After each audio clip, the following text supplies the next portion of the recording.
अस्सलाम वालेकुम नाज़रीन, मैं मोहम्मद मुज़म्मिल हूँ और आप देख रहे हैं हमारा डिजिटल प्लेटफॉर्म। नाज़रीन, अल्ताफ़ हुसैन की हर वो कही हुई बात अब लग रहा है जैसे सच साबित होने जा रही है। वो हर बात जो एमक्यूएम पाकिस्तान के इल्हाक के बारे में की थी, और हमने वो खबर भी आपके सामने दो चार व्लॉग बना के पेश की थी कि वो क्या होने जा रहा है, एमक्यूएम पाकिस्तान का मुस्तकबिल क्या है, इसका आगे किस तरह गुजारा होगा। तमाम तर बातें अयां हो गई और उन बातों का हम ज़रूर अपना क्रेडिट लेंगे। जो हमने बात की थी वो सच्चाई की तरफ जा रही है। जब हम कर रहे थे इस प्लेटफॉर्म से तो तमाम दोस्त बहुत से एतराज़ कर रहे थे कि ऐसा कैसे हो सकता है, मगर आज बहुत सारे सहाफ़ियों ने भी इस पे व्लॉग बनाए। मुझे खुशी हुई इस बात की कि हमने आज से 15 दिन 20 दिन पहले इस चीज़ पे व्लॉग बनाए थे और आज उस पे बहुत से सहाफ़ियों ने व्लॉग बनाए और उस पे अपने जो सोर्सेज का बताया कि हमारे हमें जो है अपने ज़राए से खबरें मिली हैं, तो उनको ज़राए से को तकलीफ देने की ज़रूरत नहीं थी। वो हमारा पिछले व्लॉग देख लेते, ये तमाम तर खबरें हम शेयर कर चुके थे। अच्छा, पानी एमक्यूएम की खबर क्या सच्ची हुई, उसके मुतालिक हमारा व्लॉग क्या था, उन तमाम चीज़ों को डिस्कस करते हैं। और आपसे गुजारिश करते हैं कि आपने अगर हमारे चैनल सब्सक्राइब नहीं किया तो चैनल को सब्सक्राइब कर दें और साथ में बेल आइकन प्रेस कर दें ताकि हर आने वाली खबर आपको बर वक्त मिल सके। अच्छा नाज़रीन, खबर क्या थी? खबर ये थी, मैंने कुछ देर पहले तो शुरू से लेते हैं ना। खबर ये थी कि बानी एमक्यूएम जनाब अल्ताफ़ हुसैन ने जब इल्हाक हुआ, ये इत्तेहाद हुआ इन तमाम एमक्यूएम के धड़े का, तो इसके हवाले से बानी एमक्यूएम जनाब अल्ताफ़ हुसैन साहब से सवाल किया गया सहाफ़ियों के दौरान कि जी, ये जो इंजमाम हुआ है, ये जो इत्तेहाद हुआ है, आप इस इत्तेहाद को किस नज़र से देखते हैं और ये इत्तेहाद कितना तवील चल सकता है और ये कराची के लोगों के लिए कितना फ़ायदेमंद हो सकता है और कराची और शहरी सिंध के लोगों को इस इत्तेहाद से कितना फ़ायदा होगा। अच्छा, तो उसके जवाब में ये सवाल किया था मुर्तज़ा अली शाह ने, जो जियो का बड़ा सहाफ़ी है, लंदन में रहे होता है, लंदन से जियो का तमाम नेटवर्क कवर करता है। अच्छा, वहाँ से अल्ताफ़ हुसैन ने जवाब दिया, जी ये इत्तेहाद 8 से 10 महीने का खेल है, इससे ज़्यादा ये चल नहीं सकता। और क्योंकि ये शहरियों की बात हुई कि इससे शहरियों को क्या फ़ायदा होगा? शहरियों को कुछ फ़ायदा नहीं होगा। फ़ायदा उनको भी नहीं होगा जिन्होंने ये इत्तेहाद करवाया है और ये इनका बड़ा बुरा एक्सपीरियंस रहेगा। जैसे माज़ी में उन लोगों ने तजुर्बात की है, ये तजुर्बात भी बहुत बुरी तरह नाकाम होगा। और हमने फिर वही बात करते हैं कि मुनाफिक मुत्तहद नहीं हो सकता। जो मुनाफिक होता है, जो खुद सोचता है, जो अपना सोचता है, वो कभी मुत्तहद नहीं हो सकता, ना हुआ है कभी। अच्छा, हमने खबर क्या ब्रेक की थी? हमने खबर ये ब्रेक की थी कि जी एमक्यूएम के माजी में तो ज़ाहिरी तौर पे 3 धड़े थे। एक था मुस्तफ़ा कमाल साहब और दूसरे थे फारूक सत्तार साहब, तीसरे जो एमक्यूएम पाकिस्तान मौजूदा। इस एमक्यूएम पाकिस्तान में तमाम धड़े मिक्स हो गए। अच्छा, जो फारूक सत्तार साहब थे, इनमें कोई पार्टी नहीं बनाई थी। मुस्तफ़ा कमाल साहब ने पीएसपी बनाई थी, जिनको उन्होंने दफना दिया। अच्छा, एक हमने अब जो धड़े बताए थे वो धड़े यूं बने थे।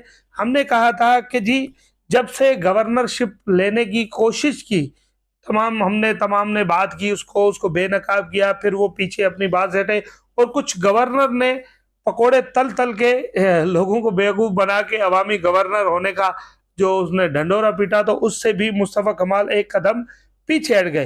अच्छा, उससे ये हुआ कि एमक्यूएम में बन गए 3 धड़े। 3 धड़े कौन से? मौजूदा एमक्यूएम पाकिस्तान जो पहले भी थी, जो 22 अगस्त को बनी थी, वो एमक्यूएम पाकिस्तान। उसके बाद एक धड़ा पीएसपी, यानी कि मुस्तफ़ा कमाल ग्रुप का एमक्यूएम के अंदर धड़ा। और तीसरा धड़ा हमने बताया था कि एक धड़ा है, जो वो धड़ा है गवर्नर साहब का। अब जो चौथे धड़े के हवाले से हमने बात की, लोग 3 बता रहे हैं, बेसिकली तो 4 धड़े बन गए ना। एक मुस्तफ़ा कमाल साहब का धड़ा, दूसरा धड़ा जिसमें खालिद मकबूल सिद्दीकी, वसीम अख्तर, ये वाला धड़ा, तीसरा धड़ा गवर्नर जो अभी मौजूदा है कामरान टिसूरी साहब और फारूक सत्तार साहब, चौथा धड़ा। अब चौथा धड़ा उस टाइम पे एक्टिव नहीं था इतना, उसकी प्रेजेंस को लोग मामूली समझते थे कि जी नहीं हुआ तो नहीं हुआ, कोई मसला नहीं। तीसरा धड़ा है वो है आमिर खान, जो बानी एमक्यूएम जनाब अल्ताफ हुसैन के माइनस होने के बाद ख्वाब देख रहे थे कि जब बानी एमक्यूएम माइनस होंगे तो वहां ये जो बानी है मैं बन जाऊंगा, मैं तमाम तर अख्तियारात मेरे हाथ में आ जाएंगे। जो कुछ इन्हों से जिन्होंने करवाया था उन्होंने फिर मुस्तफ़ा कमाल को लाके छोड़ दिया। मरवत कौमी मूवमेंट और मरवत कौमी मूवमेंट को मिलाने वाला मरवत कौमी मूवमेंट और इधर से एक गवर्नर साहब को लाके यहाँ गेम का रुख ही बदल दिया। एमक्यूएम पाकिस्तान की क़यादत के ख्वाब देखने वाले मुस्तफ़ा कमाल साहब और आमिर खान साहब धड़ों में बट गए दोबारा। मुस्तफ़ा कमाल साहब अलग धड़ा, आमिर खान अलग धड़ा, और एक धड़ा बन गया जो एमक्यूएम 22 अगस्त को एमक्यूएम बनी थी वो, और एक धड़ा गवर्नर साहब का। अब एमक्यूएम 4 धड़ों में बट के रह गई। अब इसमें सबसे मजबूत 2 धड़े हैं। सबसे मजबूत कौन से धड़े हैं? वो ये धड़े, एक है गवर्नर साहब का धड़ा जो मजबूत है, दूसरा धड़ा है ये अपना माजरत मुस्तफ़ा कमाल साहब का। ये 2 मजबूत है। अब मजबूत कैसे हैं?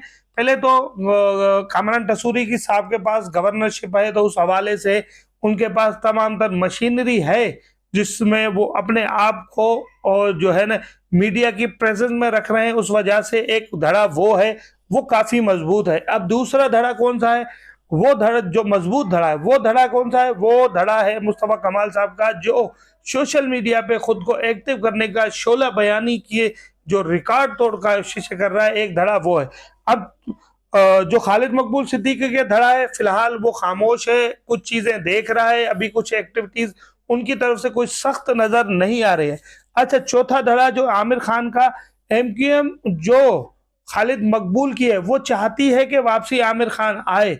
जो इन धड़ों में की जो असर रसूख बढ़ रहा है उसको कंट्रोल करने के लिए वो अंदर से ये सोच रहे हैं कि वो वापसी आए, ताकि उनके पीछे वालों से जो मरवत से पहले मामलात थे उस निज़ाम से जो ताल्लुकात थे वो थे आमिर खान के बेहतर। मगर आमिर खान इस वक्त आने के लिए पाकिस्तान तैयार नहीं है, क्योंकि उनके बड़े बड़े कारोबार ये सारी चीजें बाहर सेट हो गई हैं, बच्चे बीवी बच्चे बाहर सेट हो गए, तो उनको आने की अब जरूरत नहीं है, क्योंकि वो हो गए हैं यहाँ से नाराज। जब मुस्तफ़ा कमाल को पार्टी में दोबारा लाए थे, आपने उस प्रेस कॉन्फ्रेंस जिस प्रेस कॉन्फ्रेंस में ऐलान होना था कि मुस्तफ़ा कमाल साहब ने एमक्यूएम वापसी ज्वाइन करी, उस प्रेस कॉन्फ्रेंस अगर देखिए तो वहां आमिर खान का आप चेहरा देखें किस तरह से उसका चेहरा होता है। हम फिर इन तमाम बात की जो एंड करते हैं वो बानी एमक्यूएम के एक जुमले से एंड करते हैं कि मुनाफिक मुतहद नहीं हो सकता। इसी के साथ अपना और अपने चाहने और अजीज और क़रीब का ढेर सारा ख्याल रखिए, साथ में इस मुल्क के खुदादाद का भी ख्याल रखिए। यहाँ हमने ही इस मुल्क को चलाना है, ये सियासतदान उन्हें नहीं, ये सियासतदान यहाँ रहेंगे, इनके बीवी बच्चे बाहर पढ़ेंगे, यहाँ से कमाएंगे, बाहर भेजेंगे। हमने पैदा भी यहाँ पे हुए, हम दफन भी इस सरजमीन में होंगे, तो हमें इस सरजमीन का हमें और आपने लाजमन ख्याल रखना है, ताकि ये मुल्क रहती दुनिया तक शादो आबाद रहे। मुझे दीजिए इजाज़त, फिर एक व्लॉग में फिर हाजिर हूँगा। अल्लाह निगहबान।